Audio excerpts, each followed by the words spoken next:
Welcome to The Good Ride. I'm James Beastie. This is the Salomon Dancehaul. I got this primarily to compare against the Dancehaul Pro, but I felt like it might have had a few minor tweaks. Maybe they put a little more ABS into this. It also has 7x2 inserts in the front foot versus 6x2 with the older version. So I thought I'd update the review.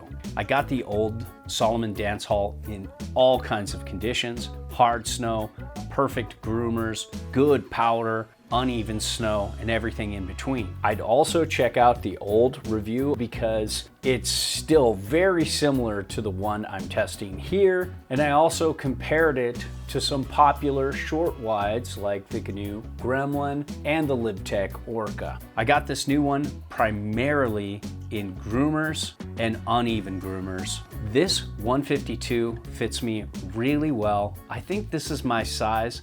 I wanted to try the 154, but they didn't have a 154 in both the Dancehaul Pro and Dancehaul, so I chose to go 152s to make sure this is being compared properly. But I will say this, I didn't feel like I needed any more board. This turned really well for my size 9 boots in this shorter width and felt pretty comfortable for my weight. So to do a quick summary on the Good Ride dating app, some things that might make you want to swipe right. This is a very versatile short wide one board quiver. It seems to be a little more damp than the past. It's got a tapered directional shape, but a very centered feel that butters well, ollies well, and has a mountain freestyle personality in a tapered directional shape. Some things that might make you want to swipe left: this does not have that set back, tapered, surfy feel like a lot of boards in this peer group have. Also, if you like a really damp, fast, powerful ride, this isn't for you. Now, when it comes to shape, you can see this is tapered and directional. You can see the tail is not as tall as the nose. It's a much smaller tail, much bigger nose. You've got a good setback on board, but when you're set up on reference, this feels really centered. When it comes to the camber profile, you can see there's a decent amount of camber between the inserts. Then it goes to a little bit of early rise before the tail and a good bit more before this long, big, floaty nose. This feels stable like camber, but not super technical like camber. I think intermediates could handle this pretty easy, especially because you have a somewhat forgiving camber profile paired with a somewhat more forgiving flex. So the combination of the two could give committed intermediates a great time with only a little bit of catchiness.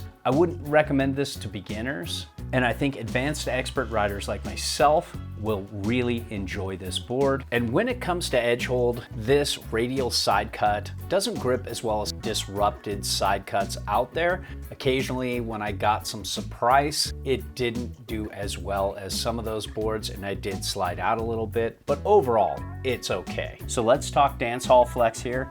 You have a almost medium flex here, bordering on medium stiff. It's a good bit softer in the nose. There's a decent amount of give right here in the tail, but where the camber ends, it's very stiff.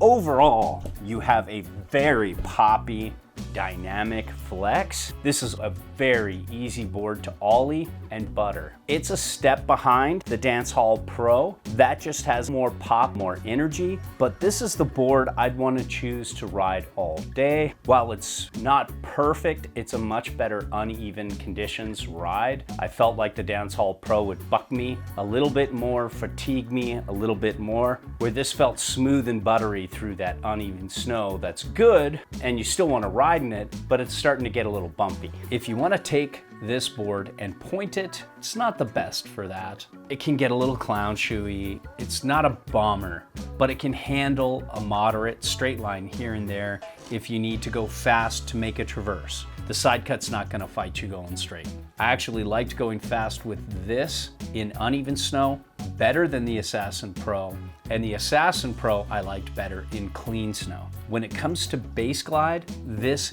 Dancehaul did very well. The Dancehaul Pro's got a faster base, it's got easier glide. I liked that better on long traverses, but again, I like this better in uneven snow, so it's a toss-up. Still, this kept its speed very well, and when waxed well, like Alfredo did, who helps with Salomon, I was very impressed with how well it did. When it comes to turning the Dancehaul, I just love this turning experience. It's got a very turny side cut that allows quick turn initiation edge to edge, especially for being a wider board for my size 9 boots. I just could turn this like it was a 25 waist instead of a 26-2. I don't think this is a problem in tight spots and in trees. I think this will do great for most people with similar specs. When I got this on edge, I felt a very cool across the groomer to circle carvy kind of turning experience that didn't fight you if you wanted to make longer, drawn out, carvy turns. It's a very fun turner. It has a very centered feel though. Even when set all the way back, it doesn't feel that turny, tapered, directional kind of thing. The tail never felt washy if I drove hard off the front foot, or if I made a center weighted turn or a back foot weighted turn. It worked with all of them fine, and I think it's an amazing turning experience. When it comes to powder, I did not get this Dancehaul in powder, but I got the old one in powder, same shape, same camber profile. But the front foot now has 7x2 inserts versus 6x2 on the old one. And if you want to set it all the way back with full-size discs, right here and right here, you get a 21-inch stance width. And with that 21-inch stance width, you get negative 4.375 inches back from center of board.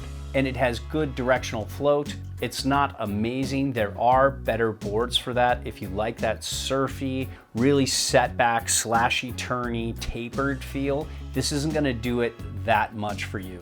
But it's pretty good. The personality does change a good bit, and I think a lot of people will like this, especially if this is their only board. I wouldn't get this as your dedicated powder board. There are better boards in this category for that. But let's say if you have a true twin and then you want to get a second board like this, that'll be great. Riding this switch, I was really impressed. I found myself riding this switch way more than you would think for such a big difference between nose and tail. It almost feels like a true twin on side cut when you're on reference stance, and that's really cool.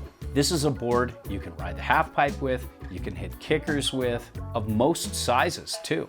And people who want to occasionally jib, this won't be bad. That's where this is better than the Dancehaul Pro. So overall, I still like this better versus the Dancehaul Pro. If you're riding all day like I do, and you see more uneven snow, this is just a good bit better. So that's why I'd choose it. But if you see good conditions, you want more pop and a faster bass, the Dancehaul Pro could be a great choice.